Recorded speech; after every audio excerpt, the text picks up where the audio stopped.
Hello and welcome to New Filmmakers Los Angeles in partnership with Movie Maker magazine. My name is Danny DeLillo and we're here at the South Park Center and I'm here with Colin Gerrard with his movie Eli. Let's take a little clip.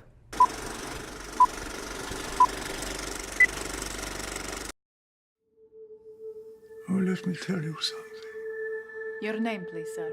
Eli Epstein. Strip someone of everything, and the rules change. How many meals do we get? What are we doing here? When a man is forced to choose between life and death, Our job is to kill ourselves. it's a decision he'll have to live with forever. I was and am just trying to survive. Cole, what a great film you gave us. Thank you very much. Cheers, fella, man. Thanks. And thank you for coming all the way from Blighty to be here. We really appreciate it. But for those that haven't seen Eli, tell us a brief synopsis. Well, Eli started from a story from an Israeli writer named Ran Appelberg, and what appealed to me with the story more than anything was this moment in time that you get, and everybody gets in their life, where they make a decision to do something without worrying about the consequences. Yeah.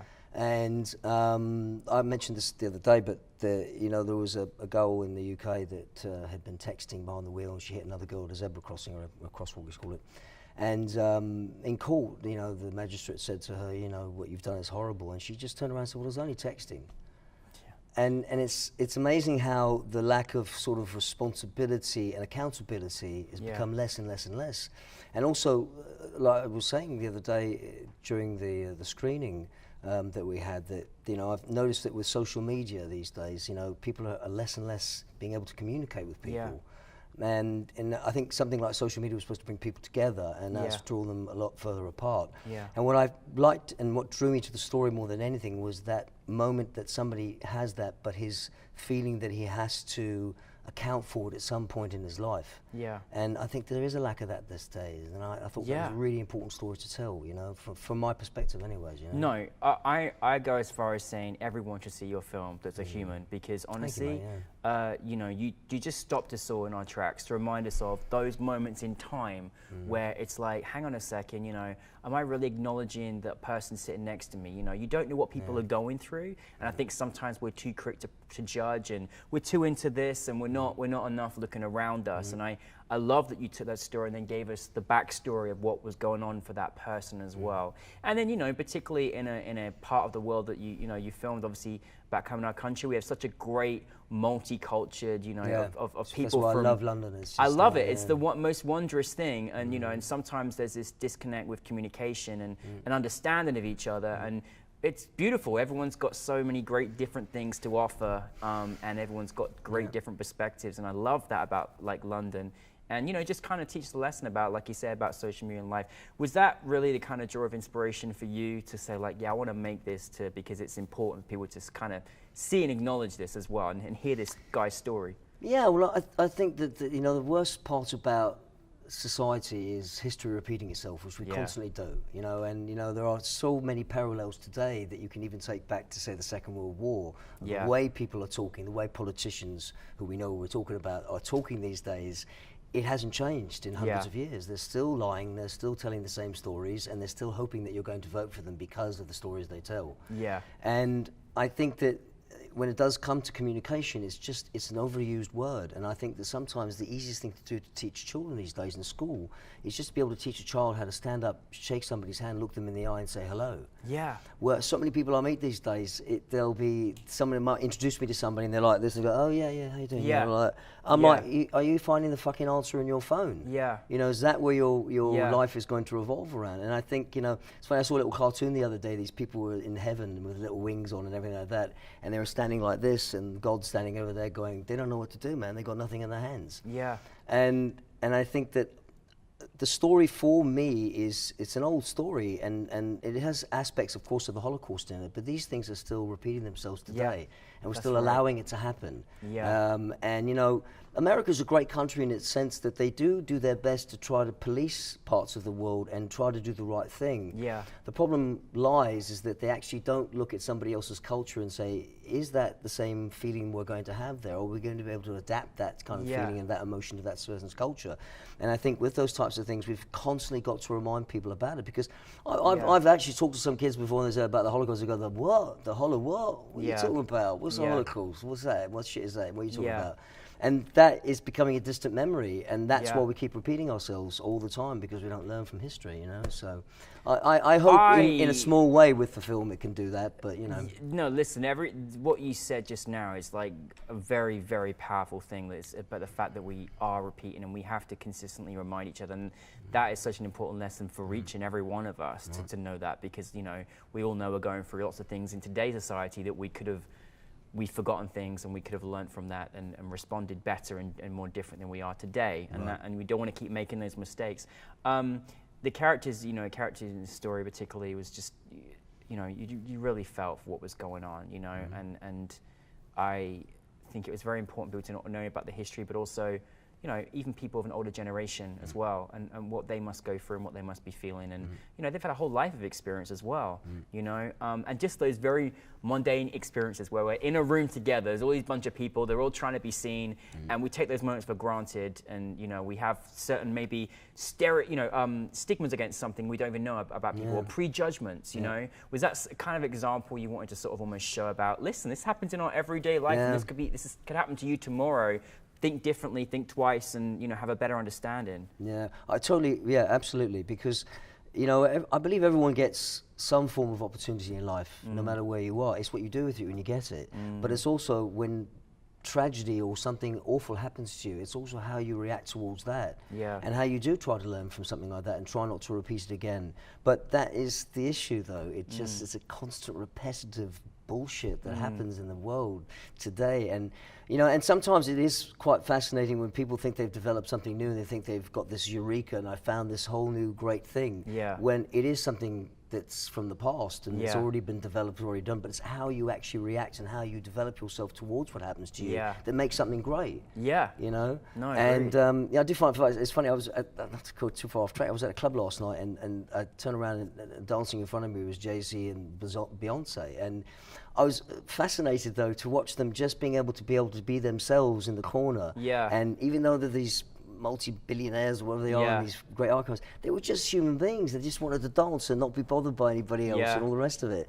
And I think that hopefully in a small way, I hope that culture, and we develop culture as much as possible. You know, there was a bit of a sort of fake line that came out about Churchill saying, and it was actually made up, but he did say words, to paraphrase, in 1938 about culture. And there was something that came out recently because Donald Trump had said something about he was cutting down the funds for the culture in America and what do you call it? That's what I'm looking for. Well, culture, like culture affairs. Yeah, culture affairs. But they said there's a line that Churchill said that during the war that when they were talking about having to find more funds for the war effort, they said, well, we need to go through the arts. And he said, well, then what are we fighting for?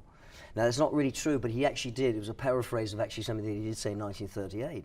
And it is true. I mean, if we want to have a great society, the most important part of society is creativity and being able to develop themselves. And when we start to stop funding in that area, I mean, the things we need to fund and the things that people need to be looked after for in this world is things like healthcare. I mean, last year alone in the United States, you know, like 0 people went bankrupt in the UK over healthcare last year. 0 in Canada, 0 in the Netherlands, 0 in most countries. 830,000 people went bankrupt last year because of healthcare in the United States. And these types of things are just common needs. And culture is one of those things. Culture, healthcare, looking after the sick and the needy and the rest of that. And I think that one of the things about Eli, when he does come into the office, into the NHS office, you know, and you know that being British, you know, I'm sure it happens in America, but in those waiting rooms are what they call, you know, complaining heaven. You know, it's almost a competition to say, oh, my back's bothering, your back's bothering, my back's twice as bad as your back, what do you think your back? And funny thing is, a lot of that got developed in the rehearsals that we did before we started. Oh, really? You know, some of the characters weren't completely fully formed, and we did 3 days of rehearsal. I'm a big believer in rehearsal. And a lot of that came out, and those types of things are going on all the time. And this feeling that people feel that it's their country, and they're the ones that were here first. But that doesn't mean fuck all in this world. That's you know. Right. bless Donald Trump, his mother's actually Scottish, but she was an illegal immigrant. Yeah. I mean, this country is a great country because it's built on immigration, but the fact that somebody says that it's more my country than yours, well, talk to the native Indians about that. Exactly, right? Exactly. So and after that, this was the ground we're sitting on was Mexico. So, yeah, you know, exactly again, right. it's really, not only is it, you know, important to know your history, like you said, but I think, like you also said, the arts. I mean, you know, the great thing about Eli and the story that he had is that, you know, everyone that is watching it is going to be reminded, altered by, you know, what they've just seen, and a reminder of life and people and society and how we treat each other, and, you know, and all of those things, and hopefully become better humans because of seeing films that, and that's how important the arts is as well. And I love that you know, are very into social change in your film as well. I mean, but everyone's got a story. I mean, I don't know you, but I mean, if I spent enough time talking to you and actually having a proper conversation, not one-sided, where I ask a few questions and then I shut my mouth after a while and ask you, well, you tell me about yourself, you know? And that, particularly in our industry, it's a funny thing. I always know people I want to work with because I'll sit down with them. They might spew out for 10 minutes about what they want. But the key for me is after they spew out what they want, I stop and I pause, and if they ask me what do I want and what I'm after, then I know I've got someone I can work with. Because it's about communication and about wanting to work with people and actually being open-minded enough to want to do that. But you can find that out about people, but I think that's part of our world these days. We don't spend any time. Everyone out there's got a story, and I was talking to a chap from the NEWCP yesterday that was at your thing. He was a brilliant character. And they were talking about wanting to do a film festival and all the rest of it. But this guy has an amazing story to tell, but you just got to spend 5 minutes and say, well, tell me about yourself. Stop and listen to people. Instead of the LA thing, which is like, what do you do? I don't know, why does it matter what I do? But, you know, maybe asking somebody, you know, who are you? Tell me about yourself, you know? So, I love that, and we also, you know, need more of that. And I think that's, you know, it's very important for us to kind of, you know, get human with each other again, and actually just talk to each other, you know, as humans, rather than kind of feeling like we have to reveal this fact file of like who we are, what we are, where we are, where we're from, etc., etc. I'm so glad that you brought this to us, and I'm really happy you brought it to New Filmmakers. What was that experience like at the event? I got to tell you, you know, I had a film a couple of years ago. Went to about 90 festivals and did really, really well, won a lot of awards and the rest of it. But I was quite disappointed sometimes. It was my first foray into the festival scene, and I was like, when it comes to some festivals, and I'm being very blunt about it, you know, it acted like the filmmaker was a bit of cattle they could bring in there and shovel around into the corral for a while and then tell them to F off afterwards. I've seen some award things where the guy's not there, they sort of throw it around like a piece of paper, and they don't put any sort of effort or feeling behind the fact that the filmmaker did put a lot of sweat and tears in there. As we all know, filmmakers, you know, 90% of their time is trying to scratch for money. Of course. And the 10% is getting it done. But I will say, and this is not because I'm doing the interview, I was very impressed with the audience and the audience interaction and the enthusiasm and the attitude towards the film. And I really enjoyed that, and I had to see a film the other day at the LA museum there. It was a German film. It was quite long, about 3 hours and a half. But this filmmaker, he's won an Oscar for about 12 years ago. But he was saying the same sort of thing, but his film was great. I really loved his film, 3 hours and whatever it was. But he was so interactive with the crowd, and the crowd was so interactive with him. It became even a better event after the film. And that's what I really think about New Filmmakers. And I don't know any of the other festivals that you do, and I know you're involved with some other ones, but I will say here in Los Angeles, I do also like the fact that the audience, and as well as yourself, I guess, are very educated about film and educated about the content of film. And I felt the enthusiasm was brilliant. It's actually, and I will tell you, it's very rare, and it's not based upon. I did some interviews in Sundance a few years ago, and I quite bluntly, we talked to Robert Redford, and he kind of felt that it wasn't his festival anymore because, you know, he developed that festival for young filmmakers and people to develop themselves, and now a lot of films come to festivals. This will be a nameless one. I went to a festival one time, and a very, very famous actor had a film there, and he didn't end up showing up. There were some other famous actors came too. And after the film started, I've never seen so many people start sliding down in their seats in, you know, commiseration for the celluloid that was reeking of crap. It was so bad, the film, and you were like palm sweatingly bad. You actually felt bad for the actor. And the thing is that they want to bring celebrities there. They want to get the punters into the festivals, and I do understand that. You've got to turn a profit at some point. You can't do everything for nothing.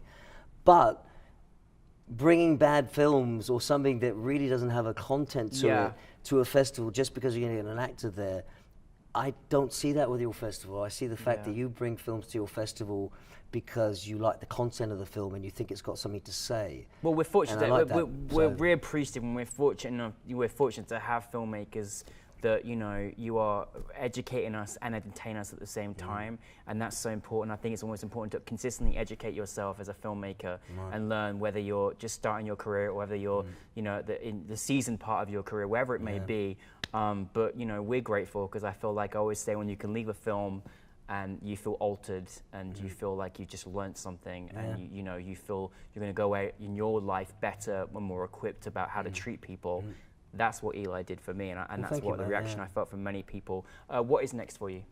I've got another short film actually I'm shooting with my partner Jane Green in February. Fantastic. And then I've got a sort of, I hate these Hollywood terms, but I have a first option deal with somebody. Oh, good, very good. For a story based loosely on my life when I was doing door-to-door sales. Amazing. And lastly, I have another short film also on top of that, and then I'm working with also Jane's son Hector. He's brilliant filmmaker, this guy. He's now, he was just doing some videos here in LA for Jordan Smith and stuff like that. He's just an absolute 25-year-old genius.